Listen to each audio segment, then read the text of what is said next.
अस्सलाम वालेकुम। उम्मीद करता हूँ आप लोग खैरियत से होंगे। आज का जो हमारा टॉपिक है वो है कॉन्ट्रैक्ट एक्ट 1872। ठीक है।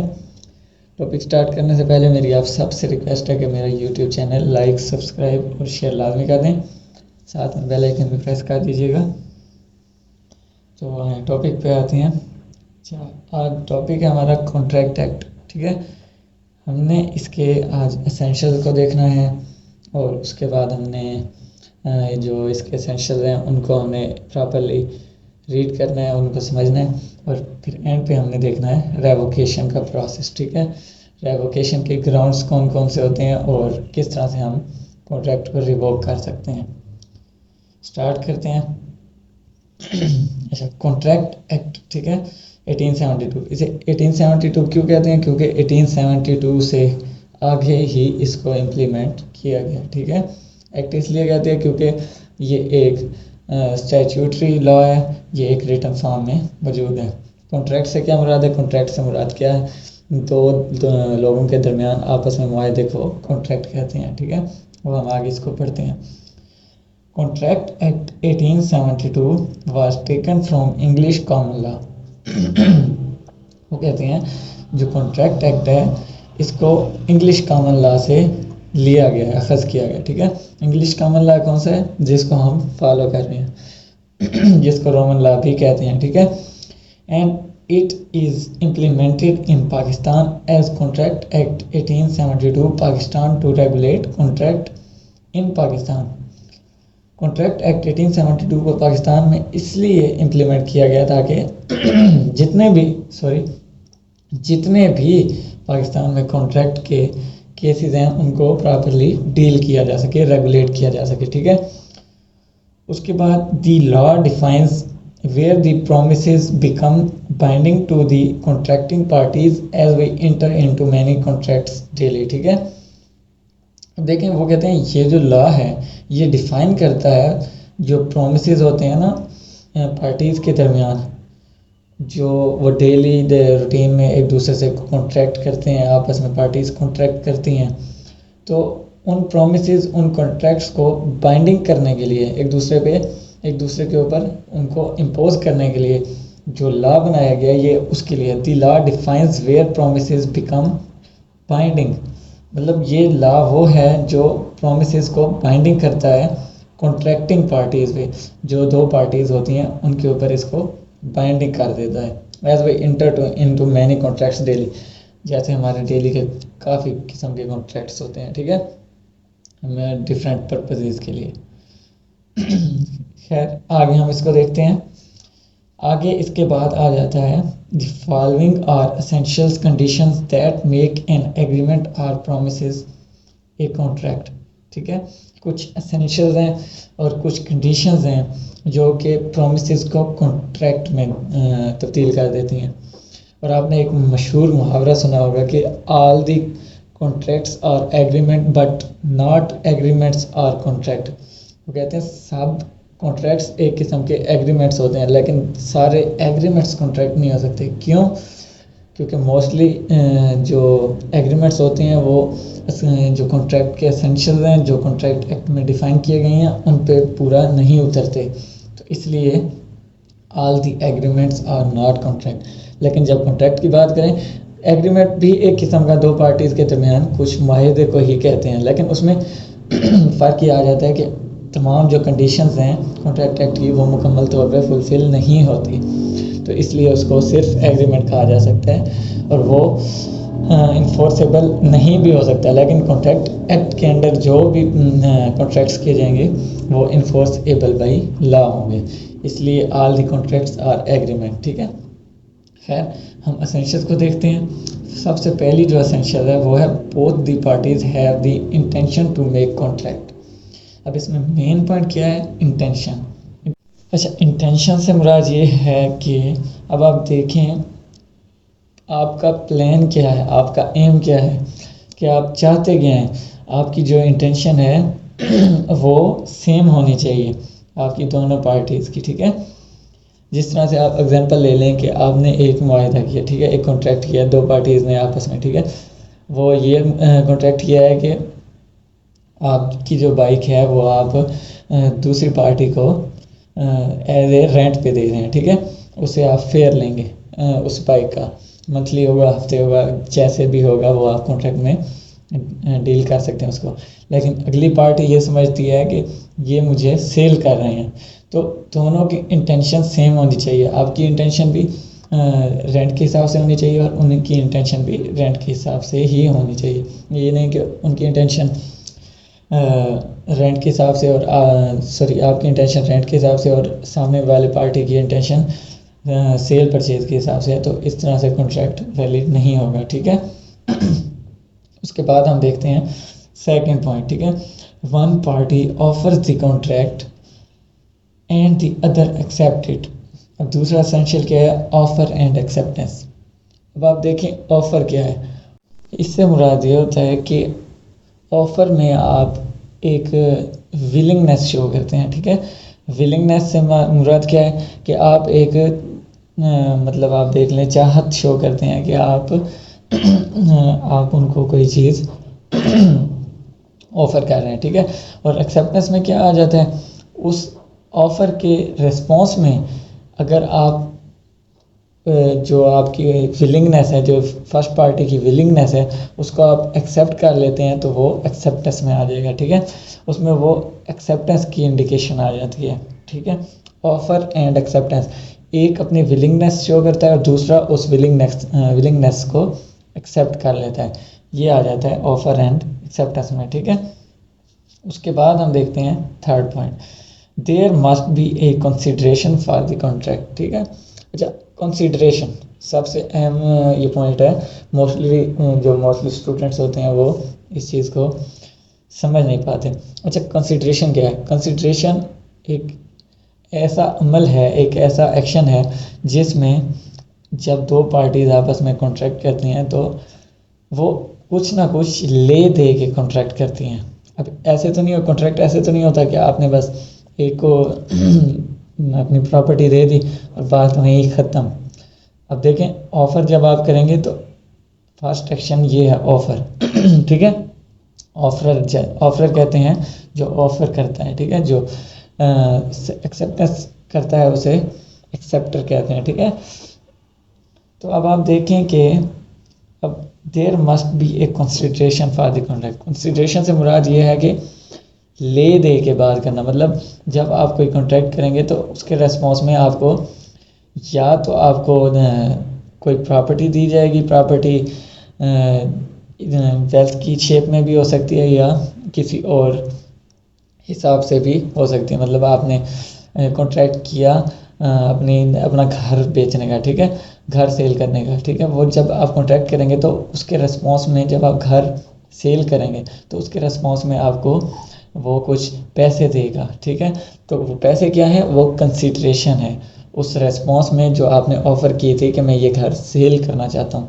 जब वो नेक्स्ट पर्सन, सेकंड पर्सन उस ऑफ़र को एक्सेप्ट कर लेगा, एक्सेप्टेंस का प्रोसेस मुकम्मल हो जाएगा और इन केस में आपको कंसिडरेशन के हिसाब से आपको वो पैसे वापस करेगा, ठीक है। कंसिडरेशन से मुराद कुछ ना कुछ ले दे के करना, ठीक है। ये कंसिडरेशन में आ गया। नंबर 4 क्या है, both the parties should have the capacity to make the contracts, ठीक है। अच्छा, अब देखें वो कह रहे हैं कैपेसिटी से क्या मुराद है? कैपेसिटी से मुराद ये है कि अब आप देखें कि जब आप कॉन्ट्रैक्ट्स कर रहे हैं दो पार्टीज आपस में, ठीक है, उन दोनों की एबिलिटी होनी चाहिए कि वो कॉन्ट्रैक्ट में इंटर हो सकें। वो क्या चीज़ें? सबसे पहले आप देखेंगे एज देखेंगे कि एज माइनर है या मेजर है। उसके बाद आप देखेंगे कि कॉन्ट्रैक्ट का जो पर्पज़ है वो वैलिड है, लीगल है कि नहीं है पार्टीज़ का आपस में, ठीक है। और उसके बाद आप देखेंगे पर्सन साउंड माइंड है या नहीं है। साउंड माइंड से मुराद मतलब एक शख्स पागल तो नहीं है, या तो देखेंगे कि एक शख्स के साथ जो दूसरी पार्टी है वो क्रिमिनल माइंड की तो नहीं है।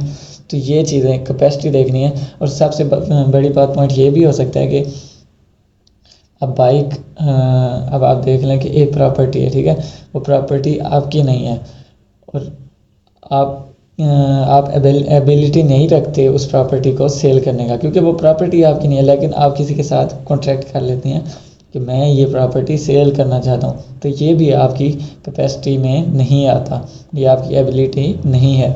तो ये चीज़ें 3-4 पॉइंट्स हैं जो कैपेसिटी में आते हैं, साउंड माइंड, मेजर माइनर और प्रॉपर्टी ऑनरशिप वगैरह और क्रिमिनल माइंड वगैरह। ठीक है, इन चीज़ों को आपने लाजमी जहन में रखना है। ठीक है, उसके बाद देख लेते हैं 5th पॉइंट। ठीक है, there should be no pressure and the both parties make the contract with free consent. तो फ्री कंसेंट भी बहुत ही अहम एसेंशियल है। फ्री कंसेंट से क्या मुराद है? फ्री कंसेंट से मुराद है कि जो आपकी कंसेंट है कि आप जब कॉन्ट्रैक्ट में इंटर होते हैं तो आप विलिंगली आप कॉन्ट्रैक्ट में इंटर होते हैं, किसी ज़ोर ज़बरदस्ती के साथ कॉन्ट्रैक्ट में इंटर नहीं होते, या किसी के कहने पे कॉन्ट्रैक्ट में इंटर नहीं होते, या किसी थ्रेट की बेस में कॉन्ट्रैक्ट में इंटर नहीं होते। ये कुछ ग्राउंड्स हैं जो फ्री कंसेंट के अगेंस्ट जाते हैं।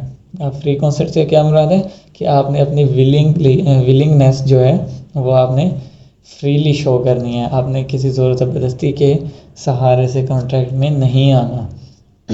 ये फ्री कंसेंट से मुराद है। जब भी दो पार्टीज आपस में कॉन्ट्रैक्ट करेंगी तो दोनों की ही फ्री कंसेंट होनी चाहिए। ये नहीं कि एक फर्स्ट पार्टी की फ्री कंसेंट है और सेकंड की फ्री कंसेंट नहीं है तो कॉन्ट्रैक्ट वैलिड नहीं होगा। ठीक है, फ्री कंसेंट लाजमी है। उसके बाद आप देखें 6th पॉइंट। ठीक है, 6th and last point, the object on which they make the contract should be lawful. मैंने आपको पहले बताया कि जब आप कॉन्ट्रैक्ट कर रहे हैं तो कॉन्ट्रैक्ट लॉफुल होना चाहिए। अब जैसे प्रॉपर्टी की मैंने आपको बात किया कि वो प्रॉपर्टी आपकी होनी चाहिए तो वो वैलिड कॉन्ट्रैक्ट होगा, अगर प्रॉपर्टी किसी और की होगी तो वो वैलिड नहीं होगा। या तो आप एक और एग्जांपल ले लें कि आप कॉन्ट्रैक्ट कर रहे हैं चोरी का, दो आपस में चोर आपस में कॉन्ट्रैक्ट कर रहे हैं कि हम चोरी करेंगे और चोरी के बाद हम ये हिस्सा आपस में बांट लेंगे, तो ये एक अनलॉफुल पर्पज़ है, तो ये वैलिड नहीं होगा। ठीक है, और दूसरा एक एक्विटी का लीगल मैक्सिम है कि he who comes to equity must come with clean hands. ठीक है, इससे मुराद ये है कि जब भी कोई शख्स अगर अपना मसला लेके आता है तो दोनों लीगल हिसाब से हैं, लीगल पॉइंट्स के हिसाब से हैं, उनका पर्पस भी लीगल होना चाहिए जिस पे वो रेमेडी सीख करें। ठीक है, तो जैसे ये जब आप चोरी का मुआहदा करेंगे, चोरी खुद ही एक अनलॉफुल एक्शन है तो उस पर रेमेडी नहीं मिलेगी, उस पर उल्टा लेने के देने पड़ सकते हैं। ठीक है, जो उसके बाद हम देखते हैं ऑफर एंड एक्सेप्टेंस का। हम एक थोड़ा सा डिटेल से पढ़ लेते हैं ऑफर एंड एक्सेप्टेंस। ठीक है, for contract it must to have an offer and its acceptance. Contract के लिए ऑफर एंड एक्सेप्टेंस बहुत ही अहमियत की हामिल है, क्योंकि ऑफर करेंगे तो ही एक्सेप्टेंस होगी। ये तो बहुत ही मेन पॉइंट है। ठीक है, if there is no offer there will be no communication. ठीक है, वो कहते हैं जैसे जब आप ऑफर ही नहीं करेंगे तो कम्युनिकेशन किस चीज़ की होगी? कॉन्ट्रैक्ट की। If an offer is not accepted there will be no contract. वो कहते हैं जब आप ऑफ़र करेंगे और अगर उसकी एक्सेप्टेंस ना हुई तो वो कॉन्ट्रैक्ट कंसीडर नहीं किया जाएगा। Following are some basic question that the parties in contract must deal with. ठीक है, कुछ बेसिक्स हैं जिनको कॉन्ट्रैक्ट्स के अंदर डील किया जाता है। इफ़ देयर एनी ऑफर और is it something less than the offer. ठीक है, वो कहते हैं कि इज़ देयर एनी ऑफर और is it something less than the offer. नहीं, जब आप किसी चीज़ की ऑफ़र करेंगे तो वो ऑफ़र ही कंसीडर की जाएगी, चाहे वो ऑफ़र छोटी हो या बड़ी हो। ठीक है, उसके बाद आ जाता है is there any acceptance of the offer in proper form. Acceptance, अच्छा ऑफ़र एंड एक्सेप्टेंस जो है ये इम्प्लाइड या एक्सप्रेस फॉर्म में होनी चाहिए। ठीक है, इम्प्लाइड और एक्सप्रेस फॉर्म से क्या मुराद है? एक्सप्रेसली से मुराद है कि आप प्रॉपर बाय वर्ड्स या रिटन फॉर्म में आप शो करें कि आप ऑफ़र या एक्सेप्टेंस कर रहे हैं। और जो इम्प्लाइडली होता है वो बाय सर्कमस्टांसेस होता है। वो अब आप देख लें कि एग्जांपल देता हूँ कि आपने एक बाइक खरीदी, ठीक है। आपके कुछ फ्रेंड्स हैं और वो बाइक आपस में इस्तेमाल करने लग जाते हैं, ठीक है। तो आपने उनको एक्सप्रेसली अलाउ तो नहीं किया कि वो आपकी बाइक चलाएं, लेकिन जब वो आपकी बाइक चला के जाते हैं, आपसे की मांगते हैं बाइक की और चला के जाते हैं, वापस ले आते हैं, फिर चलाते हैं, तो इट्स मीन कि आप उनको अलाउ कर रहे हैं, आप उनको उनकी जो एक किस्म की एक्सेप्टेंस है वो उनकी मुकम्मल हो रही है। आप उनको चाबी भी दे रहे हैं, उनको बाइक चलाने भी दे रहे हैं, तो ये इम्प्लाइडली एक परमिशन ग्रांट कर रहे हैं आप कि वो इस चीज़ को कर सकें, ठीक है, अवेल कर सकें। तो ये आ जाती है ऑफर एंड एक्सेप्टेंस इम्प्लाइड और एक्सप्रेसली ली जा सकती है। इफ़ देयर, हाँ इसमें ये आ जाता है कि जो एक्सप्रेस ऑफर एक्सेप्टेंस होती है, कॉन्ट्रैक्ट्स होते हैं, उनको एज़ कम्पेयर्ड इम्प्लाइडली ईज़िली उनको डील किया जा सकता है। अगर उन पे कोई इश्यूज़ क्रिएट होते हैं तो अदालत में उनको as a piece of evidence strongly तौर पे लिया जा सकता है। If there is an acceptance लाजमी है कॉन्ट्रैक्ट में, उस चीज़ को आप डिनाई नहीं कर सकते जब तक ऑफर एंड एक्सेप्टेंस मुकम्मल नहीं होगी, कॉन्ट्रैक्ट आपका मुकम्मल नहीं होगा। उसके बाद लास्ट पॉइंट है if is the acceptance of the offer appropriately communicated to the offeror. वो कह रही हैं जो एक्सेप्टेंस है वो ऑफरर को एक अप्रोप्रिएटली कम्युनिकेशन में होनी चाहिए। यस, बिल्कुल अप्रोप्रिएटली होनी चाहिए, ताकि जब एक बंदा, एक पार्टी ऑफरर है जो, तो वो जब ऑफ़र कर रहा है तो आप उसको एक वैलिड तरीके से, एक साफ तरीके से आप उसको एक्सेप्ट करें, ताकि जो ऑफ़र कर रहा है उसको भी एक साइन मिल जाए कि जी इन्होंने मेरे साथ कॉन्टैक्ट कर लिया है और हम इसको आप मुकम्मल तौर पे आगे चला सकते हैं, इन्फोर्सेबल भाई लॉ हो चुका है, ठीक है। ये ऑफ़र एंड एक्सेप्टेंस में आ जाता है। उसके बाद जो पॉइंट आ जाता है वो है कम्पिटेंसी टू कॉन्ट्रैक्ट, ठीक है। अब आप देखें section 11 of the contract act specifies a person competency to make contract as per the act. A person is competent to make contract if, वो कहते हैं जो सेक्शन 11 है कॉन्ट्रैक्ट का, वो कुछ कम्पिटेंसीज, कुछ कंडीशंस हैं जो कम्पिटेंसी को शो करती हैं, शर्त रख देती हैं कि जो पार्टीज़ आपस में कॉन्ट्रैक्ट करती हैं उनकी कम्पिटेंसी क्या होनी चाहिए, ठीक है। जो हम नीचे देखते हैं, the person is not a minor, जो शख्स कॉन्ट्रैक्ट कर रहे हैं वो माइनर नहीं होने चाहिए, उनकी एज 18 या मोर देन 18 होनी चाहिए, ठीक है। He is of sound mind while making a contract, वो साउंड माइंड होना चाहिए जब वो कॉन्ट्रैक्ट कर रहे हो। साउंड माइंड से क्या मुराद है, वो बाअक्ल बाशऊर होना चाहिए, ठीक है, सबात अकल, ठीक है, उसकी अकल साबित होनी चाहिए कि वो एक साउंड पर्सन है, इंसेन नहीं है, ठीक है। उसके बाद देखें the person is not personally disqualified by the law to enter into contracts. अच्छा, कुछ कंडीशंस होती हैं या कुछ आप देख लें कि एब्सकॉन्डर होते हैं। एब्सकॉन्डर से मुराद इश्तिहारी शख्स, जिनको जो कुछ क्रिमिनल माइंड्स के होते हैं, जिन जो बेल पे होते हैं, तो अदालत उनको अलाउ नहीं करती कि आप कोई स्पेशल कॉन्ट्रैक्ट्स में इंटर हो सकें, ठीक है। तो इस तरह भी होता है मोस्टली। बाकी ये है कि अदालत ने अगर उसे एज ए आर्डर उसको नहीं रोका हुआ तो वो कॉन्ट्रैक्ट कर सकते हैं, लेकिन अगर एक प्रिजाइडिंग ऑफिसर के आर्डर के साथ अगर उसने अलाउ नहीं किया, प्रिजाइडिंग ऑफिसर ने एक शख्स को, कि वो पार्टी कॉन्ट्रैक्ट में इंटर नहीं होनी चाहिए, तो वो कॉन्ट्रैक्ट वैलिड नहीं होगा, वो कॉन्ट्रैक्ट में डिसक्वालीफाइड बाय द अथॉरिटी होगा, ठीक है। उसके बाद जो नेक्स्ट पॉइंट है वो है लॉफुल कंसिडरेशन। लॉफुल कंसिडरेशन से क्या मुराद है, when the promisee does or abstains from doing anything at the desire of the promisor, such an act is known as consideration of the promise, ठीक है। वो कहते हैं अच्छा, प्रोमिसी कौन है, एक प्रोमिसर होता है, एक प्रोमिसी होता है, ठीक है। प्रोमिसी वो होता है जो एक्सेप्ट कर रहा हो किसी चीज़ को, ठीक है। प्रोमिसर वो होता है जो ऑफर दे रहा हो।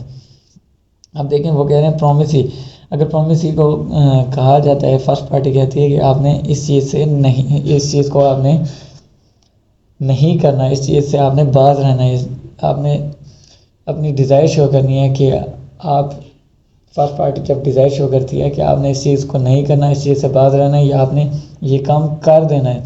अगर आप उसके जो हुक्म की तामील करते हैं तो वो एक किस्म की कंसिडरेशन में आ जाएगा, ठीक है।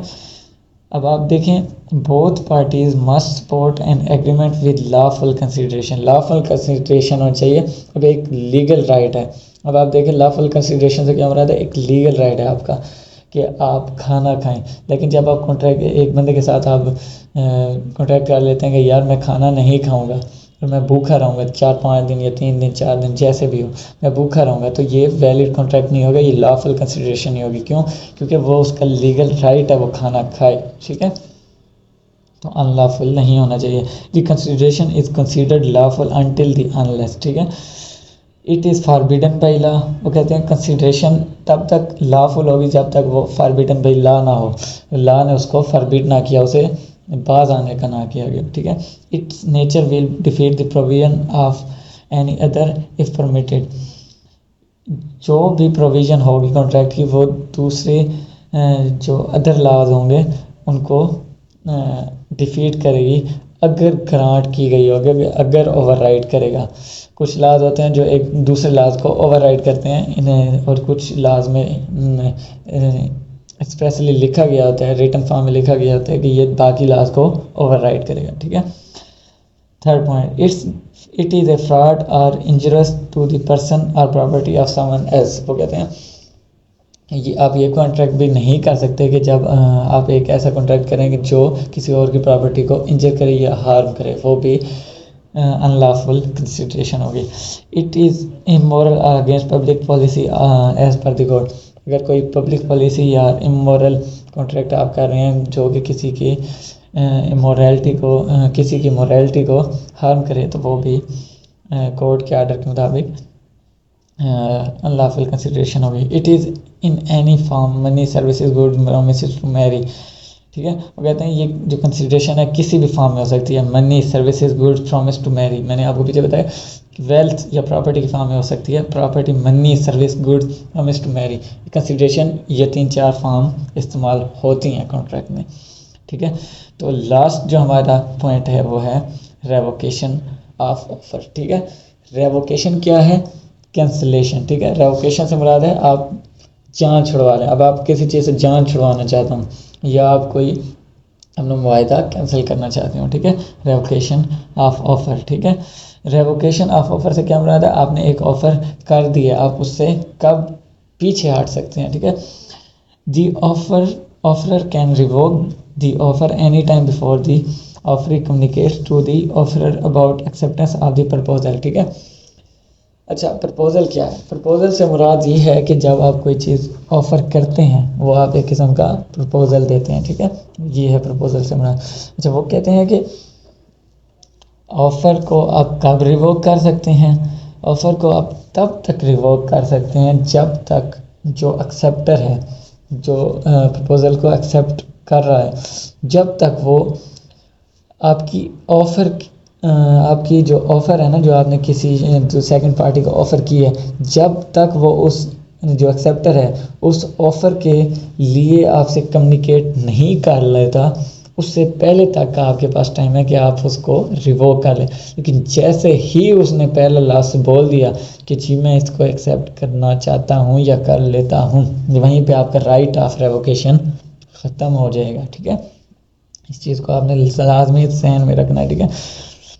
समझ आइए आपको? अच्छा, दोबारा रिपीट कर देता हूँ। अच्छा, ये है कि जैसे ही आप किसी चीज़ कोई कॉन्ट्रैक्ट करते हैं, ऑफ़र करते हैं, ठीक है, किसके कोई भी कॉन्ट्रैक्ट हो सकता है। अच्छा, आपने मोबाइल एक दोस्त के साथ मोबाइल का मुआहदा किया, ठीक है। वो कैसे? आपने एक मोबाइल का मुआहदा किया है कि मैं तुम्हें मोबाइल दूंगा। जैसे ही अगला उसको एक्सेप्ट करने से पहले वो कहता है ठीक है मैं लेना चाहता हूँ, ये जो वर्ड्स है ना, ठीक है मैं लेना चाहता हूँ, या वो कोई अमाउंट आपको दे देता है, उससे पहले तक आपके पास टाइम है कि आप उसको वापस ले सकते हैं, रिवोक कर सकते हैं, ठीक है। The offer can not be revoked once the acceptance is complete. जैसे एक्सेप्टेंस कंप्लीट होगी रिवोक का राइट चला जाएगा। Following are the ways to revoke the offer, ठीक है। ऑफ़र को किस तरह से रिवोक किया जाए? The offer can communicate the notice of revocation to the other party. और दूसरा वो अदर पार्टी को रेवोकेशन का नोटिस दे के रिवोक कर सकता है। If the time is specified the offer revokes the offer after that time, ठीक है। अच्छा, फिर या तो कॉन्ट्रैक्ट में आपका कुछ कंडीशंस हो या कुछ टाइम स्पेसिफाई किया गया हो कि इस टाइम से पहले पहले आप रिवोक कर सकते हैं। If no time is specified the offer can revoke after reasonable time and without acceptance, ठीक है, जो मैंने आपको पहले बताया। The offer is revoked when the acceptor does not fulfill the precedent to acceptance, ठीक है। वो कहते हैं ऑफर खुद ब खुद रिवोक हो जाएगी जैसे ही आप कोई ऑफ़र करते हैं और उसको एक्सेप्ट नहीं किया जाता तो वो भी रिवोक हो जाएगा।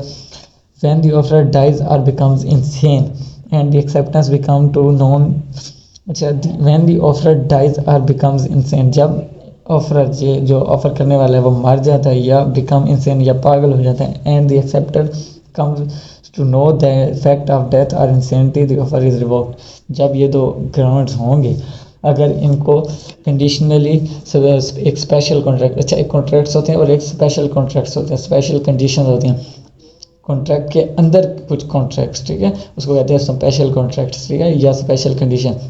अगर तो स्पेसिफाई किया गया कि मरने के बाद ये कॉन्ट्रैक्ट मेरे घर वाले या मेरे वली इसको कंटिन्यू करेंगे, तो अगर तो ऐसे है, ठीक है, अगर ऐसा मेंशन नहीं है तो ये रिवोक हो जाएगा, ठीक है। बाकी कुछ ग्राउंड होते हैं operation of law. Operation of law से मुराद है कि आप देख लें कि जब अमेंडमेंट्स हो जाती हैं या कुछ नए लॉज आ जाते हैं तो उनको जब अपनाने के लिए कुछ रेवोकेशंस के ग्राउंड क्रिएट हो जाते हैं तो उसको कहते हैं ऑपरेशन ऑफ लॉ, जहाँ पे बाय लॉ रेवोकेशन का हक हासिल हो जाए, ठीक है।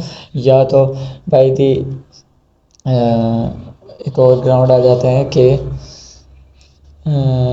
आप देख लें कि जब कुछ ऐसी कंडीशंस आ जाती हैं जैसे नेचुरली, अब एक आपका कॉन्ट्रैक्ट है, आप देखेंगे या आप देख लें कि कुछ ऐसे ऑपरेशन ऑफ लॉ से मुराद ये भी हो सकता है कि कुछ कंडीशंस होती हैं जो आपकी उससे पहुंच से बाहर हो जाएं, जब आप कॉन्ट्रैक्ट्स फॉलो करने के काबिल ना हो। लाइक आप देखेंगे एक आपने एक ठेकेदार से एक बिल्डिंग मुकम्मल करने का वायदा किया, बिल्डिंग मुकम्मल होते होते अर्थक्वेक आया और वो गिर चुकी है, तो वो मुआहदा वहीं ख़त्म हो चुका होगा क्योंकि वो एक नेचुरल डिज़ास्टर की बेस पे वो एक बिल्डिंग दोबारा से गिर चुकी है और इसमें ना आपका कोई कसूर है ना सेकंड पार्टी का कसूर है, ठीक है। तो ये काफ़ी लेंथी टॉपिक था, इसको प्रॉपर तरीके से समझें। इससे रिलेटेड कोई भी क्यूरी तो आप मुझसे व्हाट्सएप पर रब्ता कर सकते हैं, व्हाट्सएप नंबर डिस्क्रिप्शन में है, तो हमें याद रखिएगा। अल्लाह हाफिज़।